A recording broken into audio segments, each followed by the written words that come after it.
Magandang araw mga kakutsero. Ito na naman po ang inyong lingkod na si Jigs na magbibigay sa inyo ng giya ngayong araw ng linggo. Ngayon po ay Enero 26 at may 7 tayong magagandang karera at ang start time po natin ay magsisimula ng alas 2 ng hapon. Uulitin ko po, itong aking giya ay purely review and analysis ko lamang at walang halong information. Simulan na po natin mga kakutsero. Race number 1, kung saan magsisimula po ang winner take all. Pilracom rating based handicap system race, class 5, 11 to 15 split.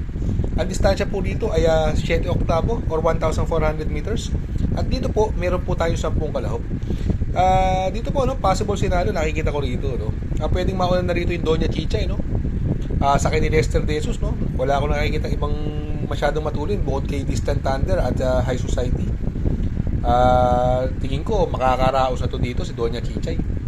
Ang pwedeng magbigay ng magandang laban sa kanya yung numero 9 High Society, bagong baba ng rating basis, group rating basis itong High Society, nasakay ni GT Public, gamay na gamay niya po yan. At ito, kursunada ko lang dihado po ito, yung numero 2 si My Dad Bogart, binalik na kay GR Sargent de Ocampo, talking horse sa kanya to.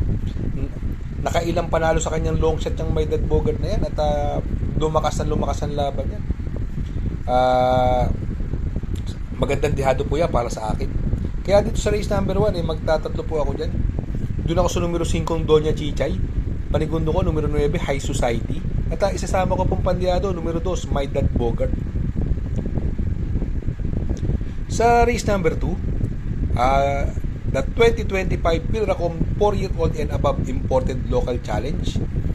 Diyan po magsisimula ang pick 6 at ang distansya po nito ay milya, or 1,600 meters. At dito po may 6 na kalahok, almost etong mga to naglaban-laban na ito, itong karerang ito. Andy Amo Aferense, horse to beat, tinalo na niya si Mano Duro. Although pinakaba nakaraan ni Mano Duro yan, si Andy Amo Aferense. May kakampi si Mano Duro, dyan si Daily Burn, baka bigyan ng pressure si Andy Amo, pero sa tingin ko kakayanin na Andy Amo ito, para sa akin, malalaman natin dito kung same old story or sweet revenge. Pero ako dito, magsosolohin ko na lang po yan. Doon ako sa numero 3, Andy Amo Aferense. Sa race number 3, kung saan magsisimula po ang pick 5, Pilracom rating based handicap system race, class 4, 16 to 21 split, another 1,400 meter distance. At dito po meron pong 9 na kalahok. Dito po, ang possible scenario, tingin ko walang mawa na kay Stefani, Stefani nung karera, nagpagpag lang ng kalawang ito, Dumating po na segundo to si Stefani at gamay po ni Claro Esparito. Sa tingin ko siya ang horse to beat sa karerang ito, ang gusto kong protection dito yung numero 6 na si Jubilum na pagpatubayan po ni Lester De Jesus. Kaya itong karerang ito, ito si Agaro, anong karera, nilaban ng karera to, although medyo nabitin. Sakay ni Jan Alvin Guse. Tingin ko pwede ring makachamba yan dyan. Pero para sa akin, to race number 3, magdadalawa na lang po ako dyan. Doon ako sa numero 3, Stefani. Panigundo ko, numero 6, Jubilum, coupled with Captain Detdet. Sa race number 4, kung saan po magsisimula ang pick 4, Pilracom rating based handicap system race, class 4, 34 to 39. At dito po may 9 na kalahok, dito, yung Dreaming Always, binigay na po kay Jeff Sarate.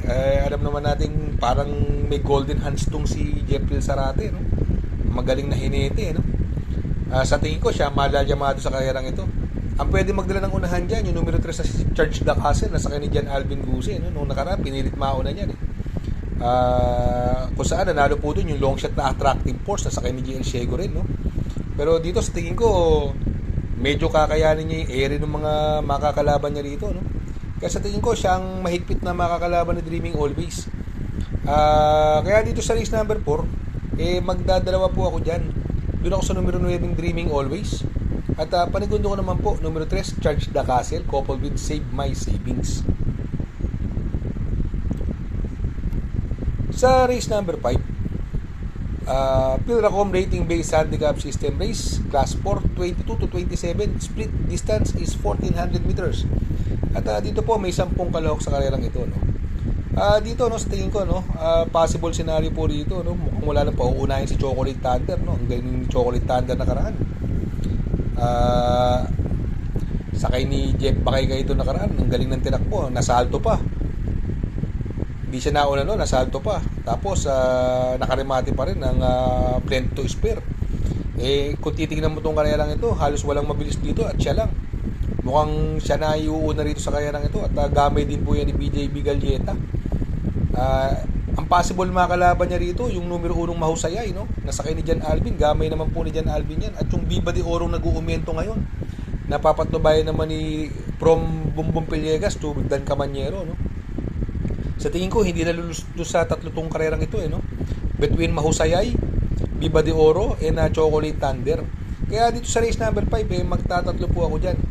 Doon ako sa pwedeng maging solo ere, numero 9 Chocolate Thunder, panigundo ko numero 1 Mahusayay, at isasama ko pong pandiado numero 4 Viva de Oro.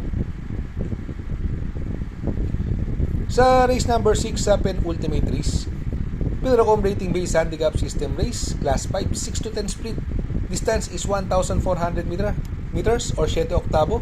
At dito po may 10 kalahok sa karerang ito no. Dito po possible scenario dito yung nagbabalik bagong baba ng rating base group po ito no, yung numero 8 Make or Break, nasasakay ni MVP Lapil no. Bago magbakasyon to nagpanalo ito Make or Break no. Kung saan tinalo niya si Petron no. Ang pwedeng makalaban niya po rito yung bababa rin po sa labang numero 4 Hot Rod Hearts na sakay ni GL Shiego. Sa tingin ko wala nang pauunahin si Make or Break dito no. Itong numero 9 no, Margo. Yan, magandang dihado po yan. Si Margo. Nanalo po yan. Tinalo po niyan si Bantay Sarado no. Pero matagal na yun, mga 3 months ago. May panalo rin po yan, pwedeng iuna yan si Margo. Abangan nyo po yan, may panalo po yan.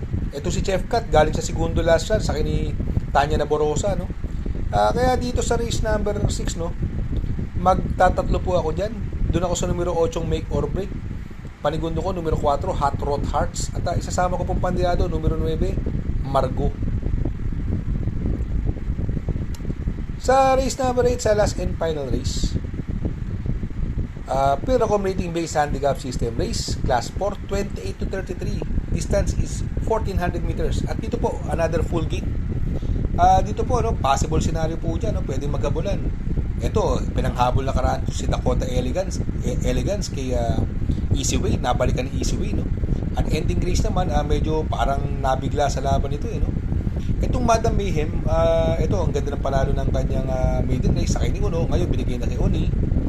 Si Madam Mayhem po, ang kanyang milya ay 1.42 media, at ang kanyang regular maiden race nagpreba po ng 1.26 no. Kaya ito no, sa tingin ko para sa akin tong karerang ito no, sosolohin ko na po yan, numero 3 Madam Mayhem. Shout out nga pala kay Sir Pax ng Barkadahan OTV. Located po siya sa 1139 New Antipolo Street, Corner Vargas. Malapit lang po sa Abad Santos, yung bagong ginawang tulay. Very convenient and attentive po ang mga tao. Pwede po kayong mag-EB at party while betting on racing. Baka magawi kayo dyan sa Herrera, Corner Oroqueta. Andyan po ang Pipay's Halo-Halo. Ang isa sa pinakamasarap na halo-halo at homemade lahat ng ingredients po dyan. Ultimo Ice Cream. Tabi lang po yan ng Pares at tatapat po ng Kapihan. Shout out kay Sir Arnel Mendoza. Please support his channel. Shout out po Sir Arnel Mendoza. Good luck mga kakutsero. Sana po matapat ang ating giya at yung mga nakasunod. Sana po ay magsitama po kayo.